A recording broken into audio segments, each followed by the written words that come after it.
자, 일용할 양식을 주시옵고. 정말 많이 들어본 구절이죠?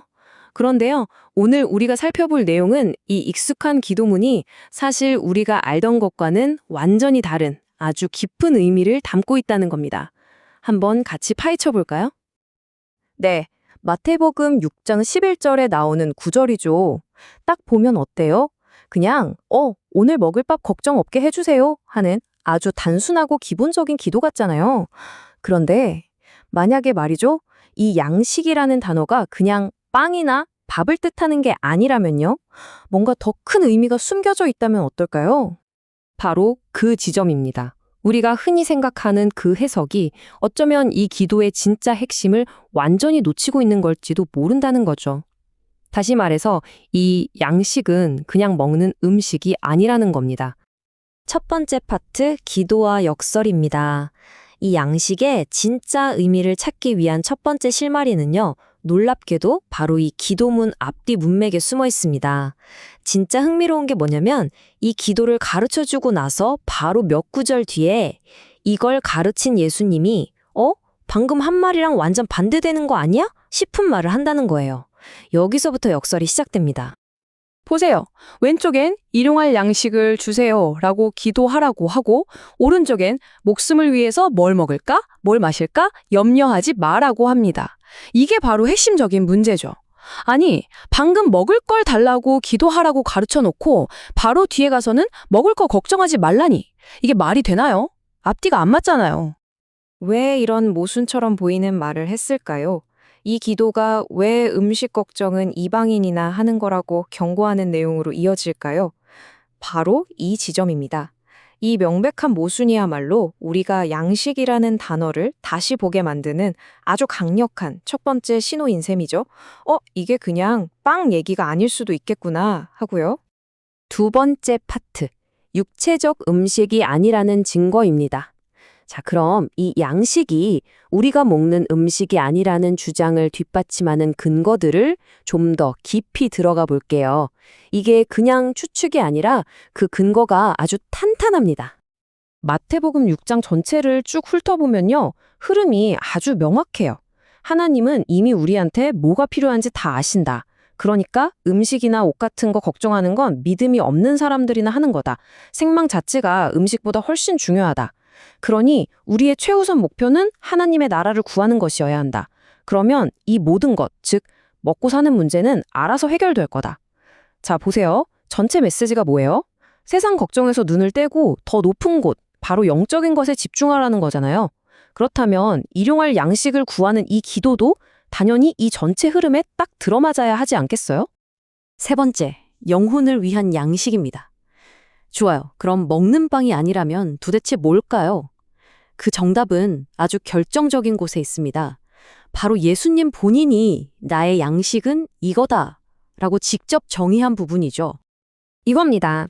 나의 양식은 나를 보내신 이의 뜻을 행하며 그의 일을 온전히 이루는 이것이니라. 바로 이거예요.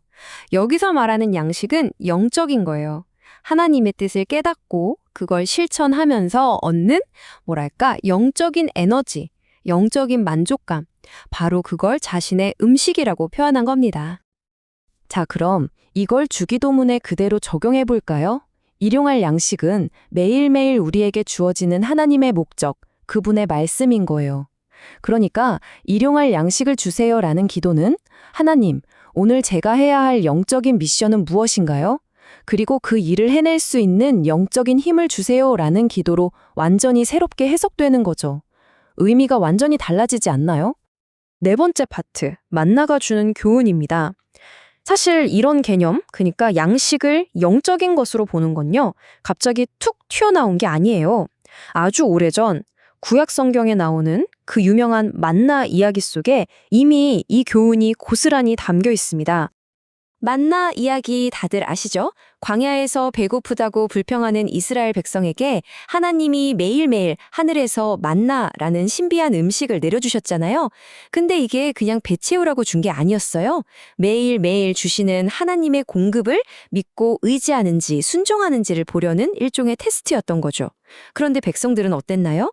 이걸 그냥 먹는 걸로만 생각했어요. 그 안에 담긴 영적인 의미는 놓쳐버렸고 결국 그 시험에서 실패하고 맙니다. 심지어 하나님이 직접 만나를 주신 이유를 설명까지 해주셨어요. 신명기 8장 3절. 사람이 떡으로만 사는 게 아니라 여호와의 입에서 나오는 모든 말씀으로 사는 줄을 알게 하려 하심이라. 목적이 너무나 명확하죠? 만나라는 눈에 보이는 음식을 통해서 진짜 우리를 살리는 건 눈에 보이지 않는 하나님의 말씀이라는 걸 가르쳐 주고 싶으셨던 겁니다. 그러니까 이스라엘 백성의 실수는 뭐였죠? 눈앞에 만나, 즉 배를 채우는 음식에만 매달렸다는 거예요. 반면에 우리가 저지를 수 있는 실수는요. 주기도문에 일용할 양식을 그냥 우리 배를 채우는 음식으로만 생각하는 거죠. 결국 수천 년의 시간을 두고 똑같은 실수를 반복할 수 있다는 경고인 셈입니다. 자, 이제 5번째 파트입니다. 나에서 우리로. 이야기가 여기서 끝이 아니에요. 아직 우리가 놓치고 있는 아주 중요한 한 가지가 더 남아있거든요. 바로 이 기도문에 있는 어쩌면 가장 단순해서 그냥 지나치기 쉬운 한 단어에 그 비밀이 숨어 있습니다. 바로 우리라는 단어입니다. 생각해 보세요. 이 기도는 나에게 내 양식을 주세요가 아니에요. 우리에게 우리의 양식을 주세요죠. 이 단어 하나가 기도의 성격을 180도 바꿔버립니다. 지극히 개인적인 생존의 문제에서 우리 모두를 위한 공동체의 기도로 말이죠. 이 우리라는 말의 힘이 정말 대단하죠. 이건 단순히 내 목 챙겨주세요가 아니라 우리 공동체 전체를 위한 기도가 되는 거예요. 우리 모두를 하나의 영적인 양식, 즉 같은 진리의 말씀 아래 하나로 묶어달라는 요청이죠.